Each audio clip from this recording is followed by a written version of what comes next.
నమస్తే, welcome to ATV. ఈరోజు ఏదైతే ఆర్టీసీ సమ్మె మూడో రోజు కొనసాగుతూ ఉంది. సో ఆర్టీసీ సమ్మె విషయంలో ప్రభుత్వం చాలా నిర్లక్ష్య ధోరణి వహిస్తూ ఉంది. దానికి ఫలితంగా ఒక ప్రాణం బలైపోయింది. ప్రాణాల విలువ తెలియని ఈ ప్రభుత్వం ఏ విధంగా ప్లాన్ చేస్తుందో అయితే అర్థం కావట్లేదు. మనం ఇప్పుడు జూబిలీ బస్ స్టాండ్ దగ్గర ఉన్నాం. ఇక్కడ దాదాపుగా వేల మంది ఉద్యోగులు ఇక్కడ పోరాటం చేస్తూ ఉన్నారు. సో మరి నిన్న వరంగల్లో ఏదైతే నరసంపేటలో జరిగినటువంటి ఆ దుర్ఘటన చాలా దిగ్భ్రాంతికి గురి చేసింది ప్రతి ఒక్క ఆర్టీసీ ఎంప్లాయీని. సో ప్రతి ప్రయాణికును కూడా ఈరోజు ఆ దిగ్భ్రాంతికి గురి చేసినటువంటి ఘటన.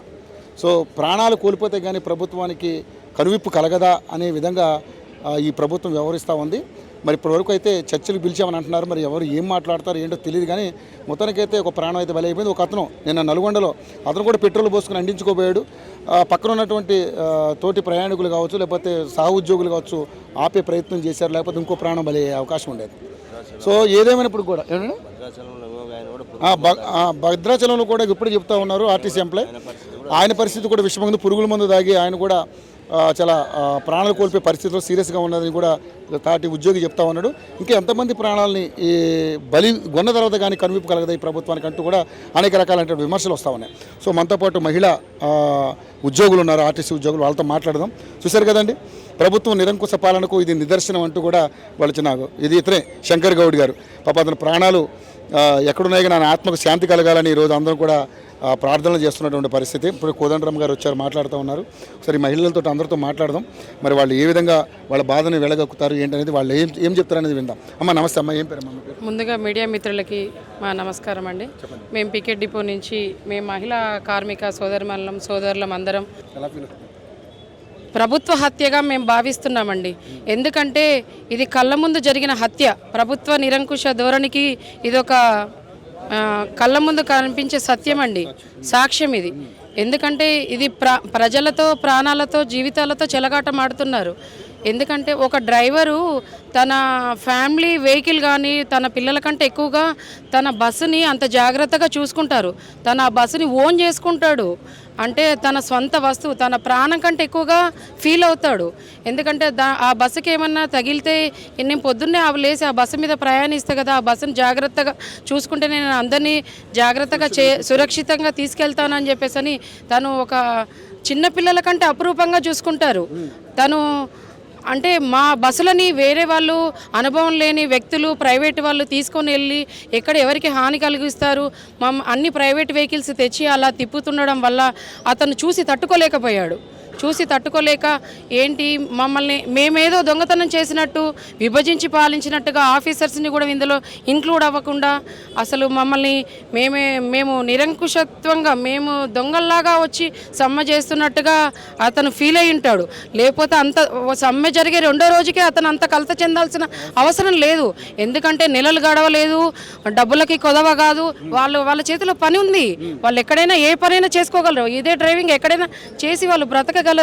కానీ ఇది మా సంస్థ, నా బస్సు ఏంటి, ప్రజలేంటి, నేనేంటి, ప్రభుత్వం ఏంటి, సంస్థ ఏంటి అని ఒక క్వశ్చన్ మార్క్లో ఉన్నారు వాళ్ళు. అతను అది డైజెస్ట్ చేసుకోలేకపోయారు. ఇది ప్రభుత్వ హత్యగానే మేము భావిస్తున్నాము. ఇది తరతరాలుగా వస్తుంది. ప్రభుత్వాలు మారినా ఈ వ్యవస్థ తీరనేది మారడం లేదు.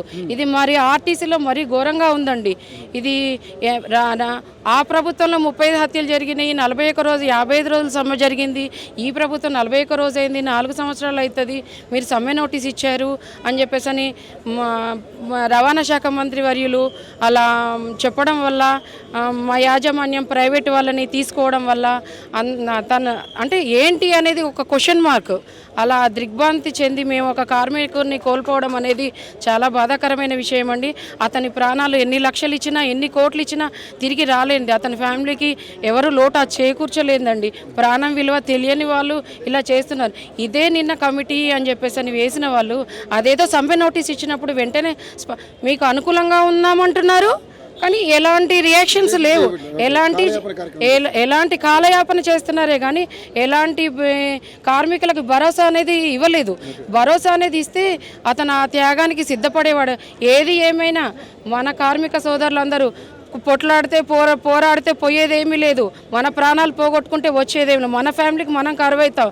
పోరాడి సాధించుకున్న తెలంగాణ పాత్రలో మనది కీలకమైన పాత్ర ఉంది. కాబట్టి ఎవరు ఆత్మ బలిదానాలు చేసుకోవద్దు. బతుకుంటే ఏదైనా పని చేసుకొని బతకొచ్చు, కానీ ఎవరు చనిపోయి మాత్రం వాళ్ళ కుటుంబాలకి తీరని లోటు ఇవ్వకూడదు. అందుకని చెప్పేసి ఇప్పుడు కూడా మరొకసారి ప్రభుత్వం ఎంత మొండిగా ఉన్నా కూడా మెడలు వంచి మన హక్కులను మనం సాధించుకుందాం. ఇది రాహుల్ గాంధీ గారు రాజ్యాంగం చేతిలో పట్టుకొని తిరిగినట్టు కాదు, వాళ్ళ సీఎం గారికి వాళ్ళు చెప్పాలి ఏంటి మనం ఇచ్చిన హామీలు ఏంటి.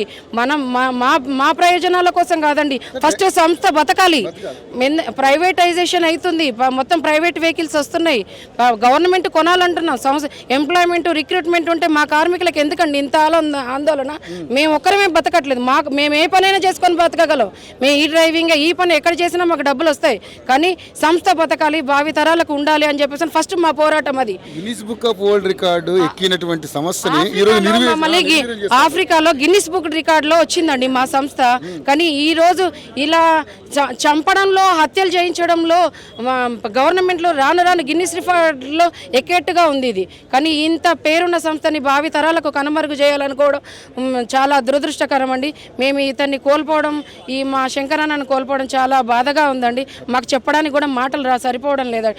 రాత్రంతా అతన్ని చూస్తుంటే కళ్ళ మీద ఏంటి మేము శవాల మీద పేలాలు ఏరుకునే వాళ్ళమా? అసలు ఏంటి గవర్నమెంట్ ఏం చేస్తుంది? అసలు ఏంటి ఇంతవరకు ఎలాంటి? రేవంత్ రెడ్డి గారు మీకు హామీ ఇచ్చారు, ఏది సరూర్ నగర్ లో నిన్న ఇచ్చారండి, సరూర్ నగర్ స్టేడియంలో కూడా సరూర్ నగర్ స్టేడియంలో ఇచ్చారు. మీకు అనుకూలంగా ఉన్నామంటున్నారు.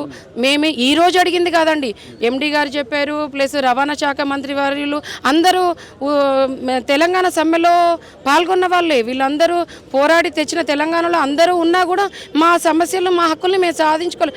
మేము 3 సంవత్సరాలు అవుతుందండి.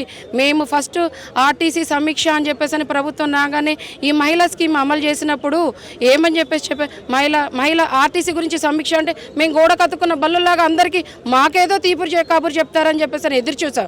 కానీ మా భుజాల మీద తెచ్చి వాళ్ళ గవర్నమెంట్ పేరు కోసం వాళ్ళు తెచ్చి మా భుజాల మీద పెట్టారు ఆ స్కీమ్ని. అయినా కూడా మేము మహాలక్ష్మి మేము భారం అనుకోలేదు, కష్టం అనుకోలేదు, ఏమీ అనుకోలేదు. కానీ మా బాధ్యత మేము బస్ ఎక్కించే డ్రైవరు కనురెప్ప వేయకుండా వేలాది మంది ప్రయాణికుల్ని సురక్షితంగా చేరుస్తున్నాడు. మేము ప్రతి ప్యాసింజర్ని అతను ఎక్కిన కాంచి దిగి ఇంటికి పోయే వరకు మా చేతిలో అరిచేతిలో ప్రాణాలు పెట్టుకో, పైకి ఎక్కండి, లోపలికి రండి. మా సొంత వాళ్ళకంటే ఎక్కువగా మేము కేర్గా చూసుకుంటాం.